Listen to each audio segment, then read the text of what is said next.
الحمد لله رب العالمين والصلاة والسلام على أشرف الأنبياء والمرسلين وعلى آله وصحبه وسلم تسليما كثيرا أما بعد اللهم لا سهل إلا ما جعلته سهلا وأنت تجعل الحزن إذا شئت سهلا عام الحزن l'année de la tristesse c'est l'année difficile qu'a passé le prophète alayhi salatu wassalam comme on l'avait vu cette même année non seulement son oncle Abu Talib est décédé, mais son épouse, sa bien-aimée Khadija, radiyallahu anha wa ardaha, est décédée alors qu'elle avait 65 ans, et le prophète alayhi salatu wassalam en avait 50. Le prophète alayhi salatu wassalam, eh bien, il y a eu une tentative d'humiliation vis-à-vis du prophète alayhi salatu wassalam lorsqu'il s'est rendu à Taïf, et tout cela après qu'il ait passé une dizaine d'années très difficiles à la Mecque. Passé ces 10 ans, Allah Jalla wa Ala a envoyé un message au prophète alayhi salatu wassalam et à travers lui à l'ensemble de l'humanité. Ce message n'est autre que Inna ma'al usri yusra. Fa inna ma'al usri yusra, inna ma'al usri yusra. Certes, auprès de la difficulté, il y a la facilité. Auprès de la difficulté ou avec la difficulté, il y a la facilité. Certes, Allah Jalla wa Ala dit dans le Coran al-Karim La yukallifu Allahu nafsan illa wus'aha. Allah Jalla wa Ala dit, Allah ne donne pas à une âme une charge au-dessus de sa capacité. Il faut savoir que quand les soucis, quand les problèmes s'accumulent, de sorte que la personne sent elle n'arrive presque plus à les surmonter, c'est une preuve claire que le secours et la délivrance est très proche. Le prophète alayhi salatu wassalam a patienté énormément. Ce n'est pas 6 mois, ce n'est pas 1 an, ce n'est pas 2 ans, c'est 10 années. Où il a surmonté les persécutions, où il a surmonté des tentatives d'humiliation, où il a perdu son oncle, il a perdu son épouse, et avec tout cela, il devait patienter et continuer à être un meneur, une référence, montrer que c'était quelqu'un de fort. Bi'idhnillahi jalla fi'ula. Et Allah tabaraka wa ta'ala, après ces 10 années, il a accordé quelque part un présent, un cadeau au prophète alayhi salatu wassalam afin d'apaiser son cœur et de raffermir une fois de plus ses convictions et sa foi, al-Iman. Et il y a eu cet événement qui s'appelle Al-Isra wal-Mi'raj. Donc, Al-Isra wal-Mi'raj, c'est un voyage que le prophète alayhi salatu wassalam a accompli corps et âme. De la sainte mosquée, donc la mosquée de la Mecque, vers Jérusalem, Masjidul Aqsa, sur une monture dite Al-Buraq, ou appelée Al-Buraq. Et il fit la prière alayhi afdalus salat wa askat taslim pour tous les prophètes. Et ensuite, il fut accompagné par Jibril alayhi salam, où il fut accompagné dans les cieux. Donc, quand on parle de Al-Isra wal Mi'raj, Al-Isra désigne le voyage de Mecca vers Baytul Maqdis. Et ensuite, on parle de Al-Mi'raj. D'accord? C'est ce qu'on appelle le voyage et l'ascension nocturne, ce fameux événement qui a marqué l'histoire. Al-Mi'raj, c'est l'ascension donc de Masjidul Aqsa vers les cieux. Et ensuite, jusqu'à ce qu'on appelle Sidratul Muntaha, le lotus de la limite. Et jusqu'à où Allah tabaraka wa ta'ala a décidé. Alors, en parlant de Masjidul Aqsa, il est important de savoir que le terme Al-Aqsa désigne dans la langue arabe éloigné. Parce que la mosquée Masjidul Aqsa fut la mosquée la plus éloignée, donc à son époque, de la Mecque. Voilà pourquoi on l'appelle Masjidul Aqsa. Et c'est la deuxième mosquée construite sur la terre. Allah tabaraka wa ta'ala a parlé de cet événement et a rappelé que ça a été un cadeau d'Allah Jalla fi'ula, un grand événement lorsqu'il dit Subhanalladhi asra bi'abdihi laylan min al-masjidil haram ila al-masjidil aqsa. Alladhi barakna hawlahu linuriyahu min ayatina. Gloire et pureté à celui qui de nuit fit voyager son serviteur Muhammad alayhi salatu wassalam, donc de la mosquée Al-Haram, jusqu'à la mosquée Al-Aqsa à Jérusalem, dont nous avons béni l'alentour afin de lui faire voir certaines de nos merveilles. Alors le prophète alayhi salatu wassalam a rappelé cet événement. Dans Sahih al-Bukhari, il dit, et je répète encore une fois, le prophète alayhi salatu wassalam a accompli ce voyage-là et cette ascension corps et âme. Il dit, le plafond de ma maison s'ouvrit. Le plafond de la demeure du prophète alayhi salatu wassalam. Alors que j'étais à la Mecque, et Jibril alayhi salam descendit. Il ouvrit ma poitrine et la lava à l'eau de Zemzem. Donc là, on est arrivé à la deuxième fois, où Jibril alayhi salam eh bien, a éprouvé quelque part le prophète alayhi salatu wassalam, à travers le fait qu'il a ouvert sa poitrine afin de laver ici à l'eau de Zemzem sa poitrine. Puis il apporta une bassine en or emplie de hikmah, de sagesse et de iman et de foi, qu'il vida dans ma poitrine et il la renferma.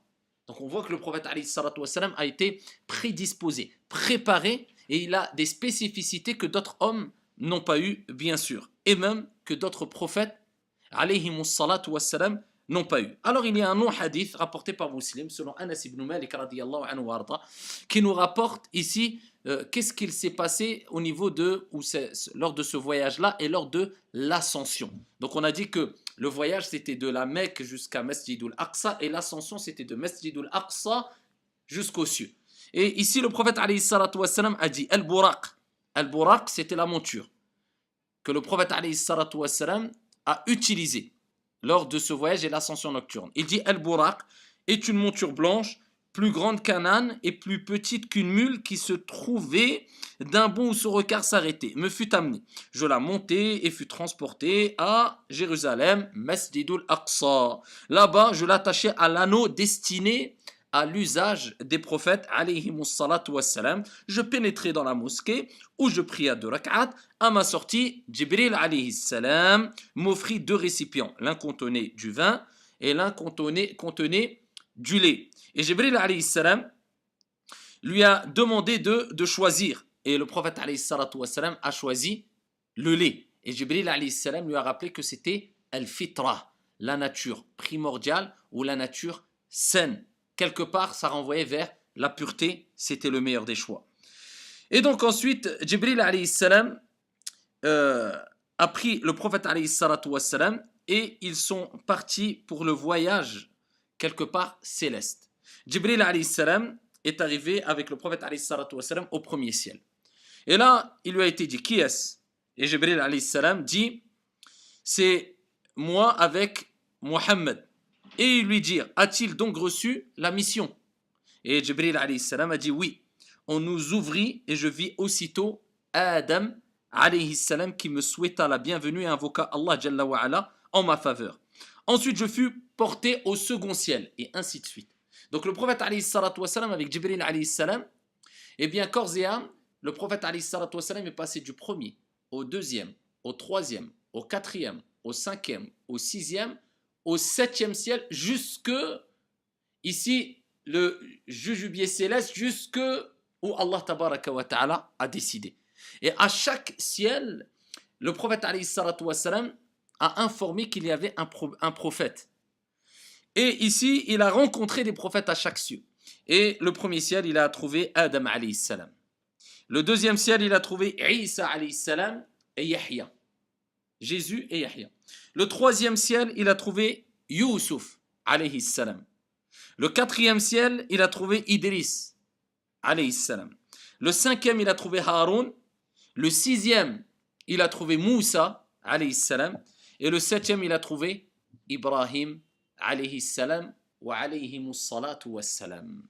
Et ensuite, il dit, puis il m'amena vers Sidratul Muntaha, le lotus, si on veut, avec une traduction approximative, de la limite extrême dont les feuilles ressemblaient aux oreilles d'éléphant et les fruits étaient grands comme les cruches. Au moment où, par l'ordre d'Allah Jalla wa ala, le lotus fut ouvert, de ce qui le couvrit, il se transforma et aucune des créatures d'Allah Azza wa Jal ne pouvait ou ne pourrait décrire sa splendeur. Ensuite, le prophète alayhi salatu wassalam reçut la recommandation ou l'ordre de cet acte d'adoration qui est l'acte pratique le plus important parmi les actes pratiques religieux, qui est la prière directement par Allah Jalla wa ala, ici au-dessus des 7 cieux, sans intermédiaire, c'est-à-dire sans même l'intermédiaire de Jibril alayhi salam, pour nous rappeler l'importance de as-salah. Alors que tous les autres actes d'adoration, il avait la révélation, al-wahi, à travers Jibril alayhi salam, qui lui disait Allah Jalla wa ala a dit ceci et cela. Mais pour salah, c'est autre chose. Allah Jalla wa ala a révélé l'ordre au prophète alayhi salatu wassalam d'accomplir la prière directement. Alors au début, on devait accomplir 50 prières. Et ici, le prophète alayhi salatu wassalam, lorsqu'il est redescendu après avoir reçu cette recommandation divine, eh bien il a rencontré Moussa alayhi salam. Et Moussa alayhi salam lui a dit: qu'est-ce que ton Seigneur t'a recommandé? Et il dit: la prière. Combien de prières? 50 prières. Et Moussa alayhi salam lui a dit: ton peuple ne pourra pas assumer 50 prières. Demande à Allah Jalla wa Ala un allègement. Le prophète alayhi salatu wassalam est reparti voir Allah tabaraka wa ta'ala auprès d'Allah Jalla wa Ala et demander un allègement jusqu'à ce qu'Allah Jalla wa Ala a diminué. Et il n'a cessé de diminuer les prières jusqu'à ce qu'ils arrivent à 5, tout en rappelant que celui qui accomplit 5 prières aura la récompense de 50 prières, cadeau d'Allah tabaraka wa ta'ala. Et avec cela, Moussa alayhi salam a demandé au prophète alayhi salatu wassalam de repartir voir Allah Jalla wa Ala pour alléger encore plus. Et là, le prophète alayhi salatu wassalam s'est senti gêné et n'a pas osé demander un allègement de plus à Allah subhanahu wa ta'ala. Et cet événement, ça a été un soulagement pour le prophète alayhi salatu wassalam, tout simplement parce que l'être humain a besoin quelquefois de signes qui lui rappellent qu'Allah tabaraka wa ta'ala est bien présent et proche de lui. Qu'Allah Jalla wa Ala ne l'a pas abandonné. Et souvent, quand on vit des épreuves, quand on vit des problèmes très difficiles, surtout quand on arrive à notre limite, et bien souvent, on voit qu'il y a un allègement, une issue favorable ici, une délivrance, ou bien un signe qui nous rappelle que, eh bien, il faut patienter et qu'Allah tabaraka wa ta'ala ne t'a pas oublié et que tu es sûrement sur la vérité. Et Allah Jalla wa Ala n'accordera jamais à une âme au-dessus de sa capacité. C'est-à-dire que tu te dis que toutes les épreuves que tu as, que toutes les épreuves que tu peux avoir, tous les problèmes, tous les soucis, tu peux les supporter. Là qu'il t'est demandé de t'en remettre à Allah Jalla wa Ala et de patienter. Et celui qui patiente, comme le prophète alayhi salatu wa sallam a dit, Allah Jalla fi'ula, eh bien accroît sa patience, lui rajoute de la patience. C'est par la patience que Dieu nous rajoute de la patience. Et Allah Jalla wa Ala dit wasbir wa ma sabruka illa billah, et patiente. Et il nous rappelle qu'on ne peut patienter sans la permission d'Allah subhanahu wa ta'ala. Alors, cela a eu lieu 10 années après la prophétie. Alors, ne pas confondre entre al-hijra, donc l'émigration, on n'en est pas encore là, et la prophétie. Quand on parle d'années, là, on ne dit pas 10 ans de l'hégire, la 10e année de l'hégire. 10 ans après la prophétie, après la révélation. Donc là, nous avons vu qu'après la révélation, alors que le prophète alayhi salatu wassalam avait 4 ans, donc 10 ans après cette révélation, donc 50 ans, il avait le prophète alayhi salatu wassalam, il a patienté pendant 10 ans. Et pendant 10 années à la Mecque, il a transmis l'importance de suivre les recommandations divines et d'adorer un Dieu unique. Donc pendant 10 années, il a appelé au tawhid, à l'unicité d'Allah tabaraka wa ta'ala. Pendant 10 années, il a patienté. Pendant 10 années, il a reçu des persécutions et des persécutions morales, psychologiques. Et avec cela, il n'a pas abandonné, il a patienté. 10 années après, Dieu lui envoie un grand signe. Il lui fait montrer les cieux, il lui fait voyager avec Jibril, accompagné d'un al-Buraq, et il monte les cieux, il rencontre Ibrahim, Moussa, Isa, Haroun, Yahya. Regardez le grand signe. Pour le raffermir et comme pour lui permettre d'avoir un élan de plus et de la force pour pouvoir continuer sa mission et aller encore plus loin. Parce que là, il allait passer dans une deuxième étape. Subhanallah. C'est comme si, eh bien, à la fin de la première étape qu'il a passée, Dieu a permis au prophète alayhi salatu wassalam ici de renforcer sa foi, d'accumuler encore plus de fermeté afin de continuer la deuxième grande étape de sa vie. Donc la première étape, 10 années sont passées. Et là on passe à la deuxième étape parce qu'on va se rapprocher ici de l'émigration et de la deuxième étape qui concerne Médine. Donc là toute la première étape s'est passée à la Mecque. Et ensuite on va arriver petit à petit vers Al-Madina, Médine, terre d'accueil du prophète alayhi afdalus salatu wa askat taslim. Donc on est à l'an 10 de l'Hégire. Al-Isra wa al-Mi'raj, 10, 11 de l'Hégire, 11 après la prophétie, d'accord? Et ici, à l'an 11 de la prophétie, pas confondre avec Al-Hijra, il y a eu ici un pacte, une bay'a, un pacte d'allégeance. Puis a suivi un deuxième pacte d'allégeance. Alors ce pacte d'allégeance montrait que le prophète alayhi salatu wassalam commençait à récolter les fruits. Alors, 10 ans de travail pour voir des fruits il les avait déjà récoltés bien avant. Mais là, on voit concrètement des fruits qui commencent à s'accumuler. Et le prophète alayhi salatu wassalam commence à voir le fruit ou les fruits de ses efforts pendant 10 ans. Parce que là, son travail s'est réparti et s'est propagé en dehors de la Mecque. Et c'était ça le but. Et ça nous rappelle que souvent, le travail qu'on peut faire dans un endroit A, même s'il ne porte pas ses fruits dans cet endroit A, si tu es sincère vis-à-vis de ton Seigneur Tabaraka wa Ta'ala, sois sûr et certain que bi'idhnillah, il portera ses fruits dans un endroit B, C, D ou Z si tu veux. Le prophète alayhi salatu wassalam, il était à Mecca. Et en l'an 11 de la prophétie, où on se comprend après la prophétie, pendant la période de pèlerinage, le prophète alayhi salatu wassalam a rencontré un groupe qui venait de Médine. Alors ils se sont rencontrés dans un endroit qui s'appelle Al-Aqaba.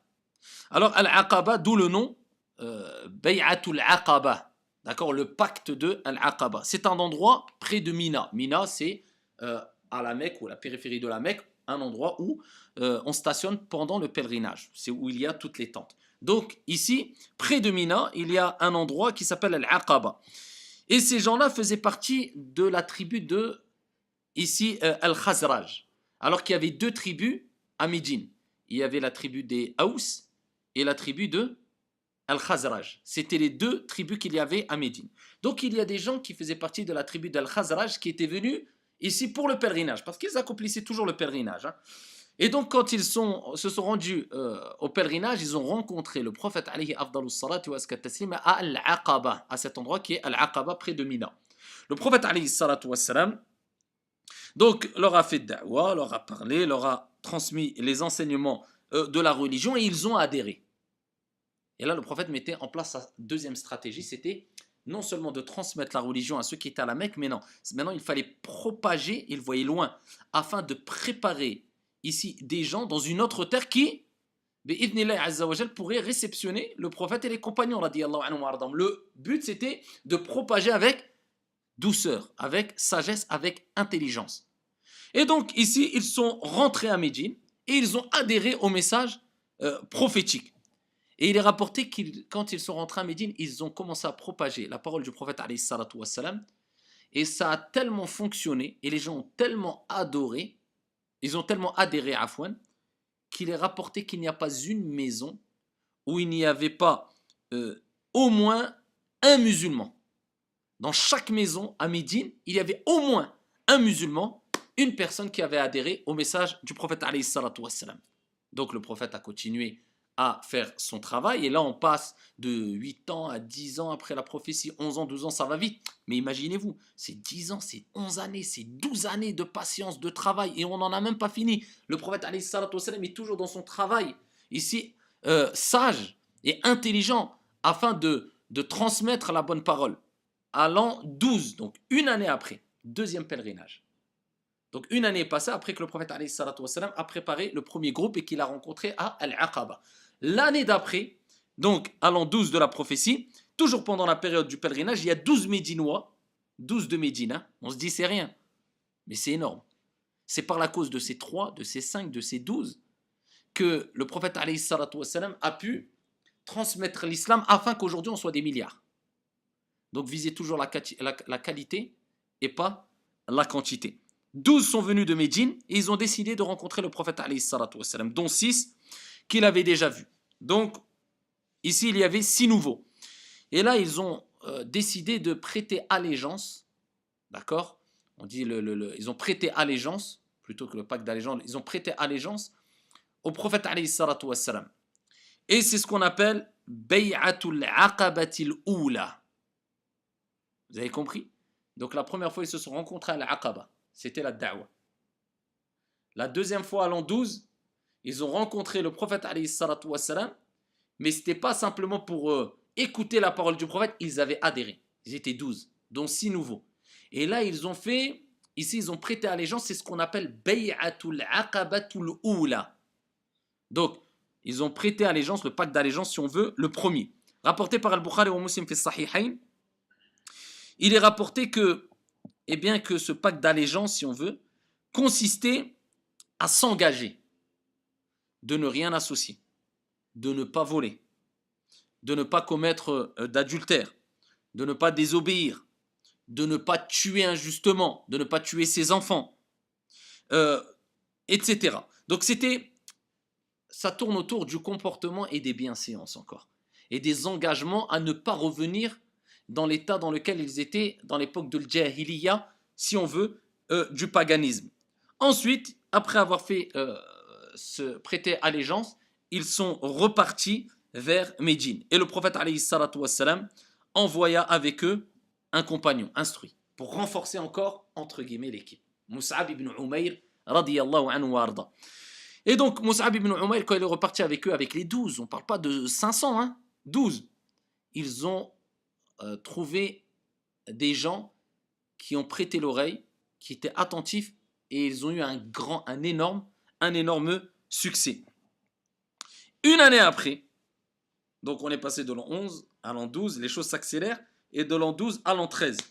Eh bien, la voie a commencé à se libérer à Médine, et les gens commencèrent à immigrer. Les gens, ça y est, à Médine. Alors pourtant, il faut savoir que le prophète a aimé énormément Mecca. Et le prophète alayhi salatu wassalam voulait rester à Mecca à la base. Et le prophète alayhi salatu wassalam, quand il est parti à Mecca, il a dit si ce n'était pas les gens, la situation, etc., qui avaient fait tout cela pour chasser le prophète alayhi salatu wassalam, il serait resté, il l'a aimé. La terre la plus aimée d'Allah Jalla wa Ala, c'est Mecca. Mais avec ça, Allah Jalla wa Ala a voulu que l'effet du travail du prophète à Mecca, eh bien, il se passe à Médine, à 400-500 km de la Mecque. L'an 13 de la prophétie, pendant le pèlerinage, alors il y a environ 70 hommes qui ont rencontré le prophète alayhi salatu wassalam et prêté allégeance. Donc après la première bay'a, on est à la bay'a, la deuxième bay'a. C'est ce qu'on appelle bay'atu al-aqabatu thaniya. La deuxième bay'a, donc le deuxième pacte d'allégeance. Alors, ici on voit très bien que An-Nasr, le secours vient avec la patience. Et c'est pour ça qu'il est dit Inna an-nasra ma'a as-sabr wa inna al-faraja ma'a al-karb.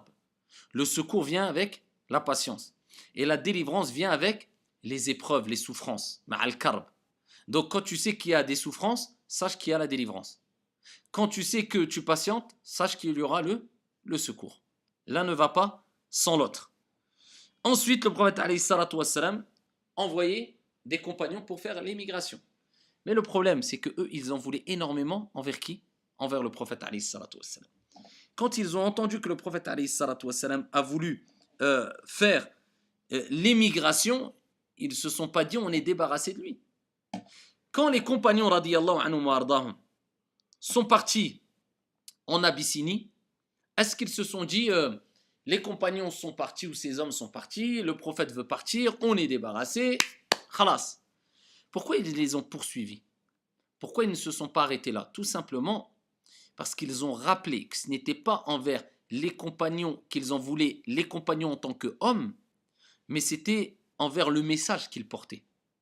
C'était envers l'islam qu'ils en voulaient. Sinon, ils auraient dit on s'est débarrassé de khalas. Le prophète veut partir, il part. Mohammed, il veut partir pour eux, il l'appelait Mohammed, il part, c'est bon. Ils ne voulaient pas, ils voulaient les tuer, ils voulaient leur perdre. Pourquoi? C'est ce qu'ils renfermaient comme vérité qui les dérangeait. Donc les compagnons avaient commencé et Abu Bakr radiyallahu anhu arda aussi s'est préparé. Mais il s'est préparé pour faire l'émigration avec qui? Le prophète Mohammed alayhi salatu wassalam. Alors Abu Bakr radiyallahu anhu arda, c'est la meilleure des créatures après les prophètes et les envoyés. Le meilleur des compagnons qui a fait l'émigration avec le meilleur des hommes, Mohammed alayhi salatu wassalam. Il est rapporté que pendant 4 mois, Abu Bakr radiyallahu anhu arda a préparé 2 chameaux. Et ici, il les nourrissait des feuilles de samoura, eucalyptus. Donc le prophète alayhi salatu wassalam a préparé son immigration. Pourtant, c'est un prophète, il ne l'a pas préparé pendant 2 jours, 3 jours. Pendant plusieurs mois, ils se sont préparés. La preuve que le vrai tawakkul, c'est le tawakkul, la confiance qui est accompagnée de causes. Et toute personne qui prétend placer sa confiance en Allah Jalla wa Ala, sans utiliser les causes, c'est une preuve qu'il a mal compris le tawakkul et qu'il s'est trompé et s'est égaré. Placer sa confiance en Allah Jalla fi'ula, c'est utiliser les causes et en même temps placer sa confiance en lui. Pas de confiance sans cause et pas de cause sans confiance. D'accord? Et donc, rapporté par Al-Bukhari ou Muslim fi Sahihain, le prophète alayhi salatu wassalam a eu une révélation qu'il émigrait de Mecca pas vers Médine, vraiment de manière claire, mais vers une terre de palmiers. Et Médine, c'est une ville ici connue pour ses palmiers. Et voilà pourquoi le prophète alayhi salam il dit Ra'aytu fil manami anni uhajiru min Makkata ila ardin biha nakhl. J'ai vu dans un rêve que je faisais l'émigration de la Mecque vers un endroit, une terre pleine de palmiers. Et c'était Médine ici qu'Allah tabaraka wa ta'ala a montré au prophète alayhi afdalus salatu wa azkat taslim. Alors les associateurs, quand ils ont appris cela, ils ont commencé à passer de la guerre psychologique à la guerre physique, aux attaques psychologiques et de dénigrement aux attaques physiques.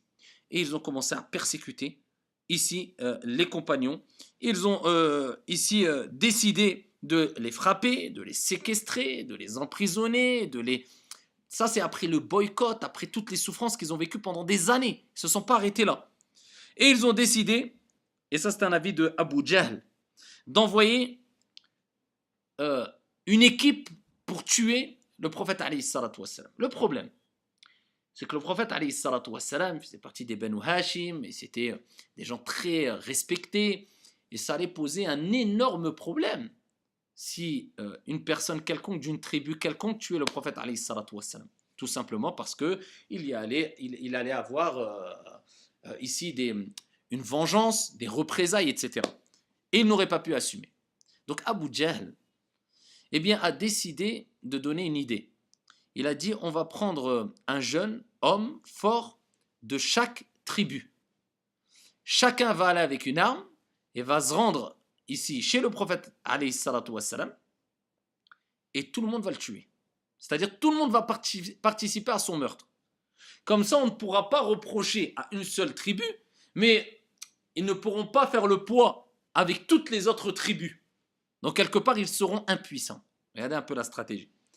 Alors ici le prophète alayhi salatu wassalam en fut informé par révélation. Et le prophète alayhi salatu wassalam avait proposé à Ali ibn Abi Talib radiyallahu anhu warda.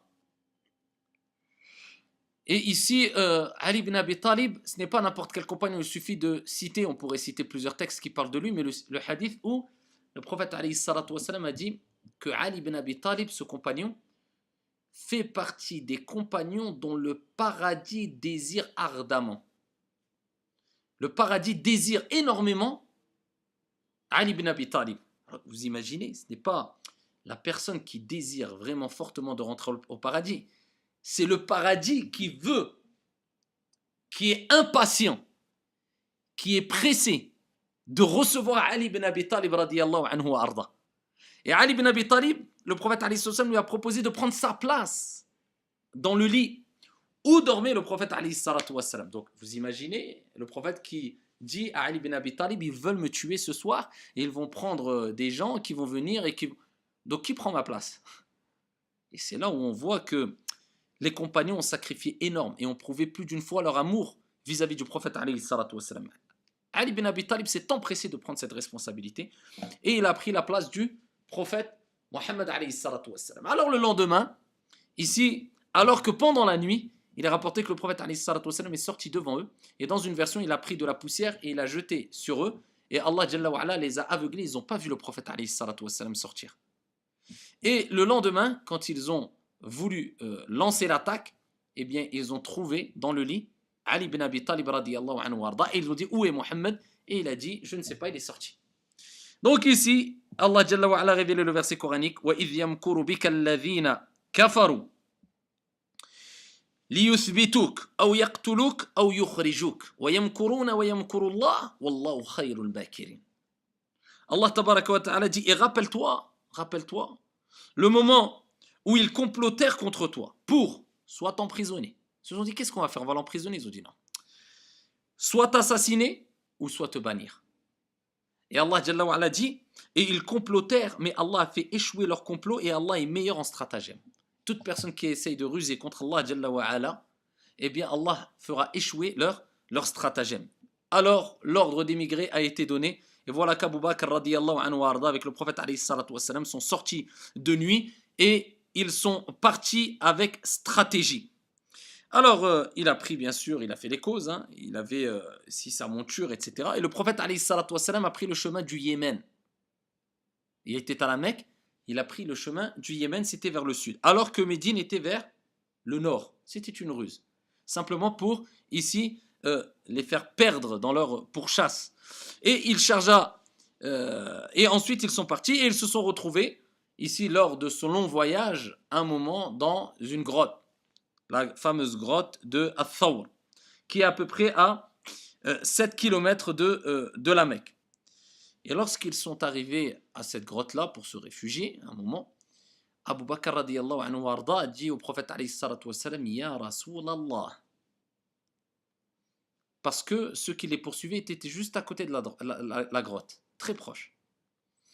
Et ils ont dit, Ya Rasulallah, ils sont là. Il suffit que l'un d'eux baisse la tête et il nous voit dans la grotte. Et Allah Jalla wa ala, ici, a raffermi le prophète alayhi salatu wassalam, jusqu'à ce que le prophète alayhi salatu wassalam a dit, Ya Aba Bakr, ma dhannuka bithnayn. Que dis-tu de deux, dont Allah est le troisième? La tahzan, inna Allah ma'ana. Ne t'afflige pas. Allah tabaraka wa ta'ala est avec nous. Et ici, le prophète a rappelé à l'ensemble de l'humanité, c'est quoi la confiance en Allah? La confiance en Allah, c'est jusqu'au bout. Même quand tu vas te dire, c'est impossible, ça y est, comment je vais faire? C'est là où intervient, ici, la vraie confiance en Allah Jalla wa ala. Et c'est là où intervient la certitude en Allah tabaraka wa ta'ala. Et plus ta confiance est élevée, plus ta certitude est élevée, et plus les effets seront considérables venant d'Allah subhanahu wa ta'ala. Et ensuite, ils firent demi-tour, ils ne les ont pas aperçus. Et après 3 jours, ici le guide arriva et il continuait. Rapporté par Al-Bukhari, tous les jours, il est rapporté qu'ils surveillaient. Ils étaient à Médine, ils attendaient le prophète alayhi salatu wassalam. Et ils surveillaient la venue du prophète alayhi afdalu salatu wa azka taslim. Ils avaient hâte de voir le prophète Mohammed alayhi afdalu salatu wa azka taslim. Jusqu'à ce qu'un jour, ils ont aperçu au loin, mais ce n'est pas n'importe qui l'a aperçu. C'était un homme juif qui vivait à Médine en toute tranquillité avec les musulmans. Et c'est lui qui a lancé l'appel qui a rappelé aux compagnons que le prophète alayhi salatu wassalam arrivait alors qu'ils étaient impatients. Comment ça s'est passé? On le verra, incha'Allah ta'ala, lors du prochain cours. Wallahu a'lam, walhamdulillahi rabbil alamin.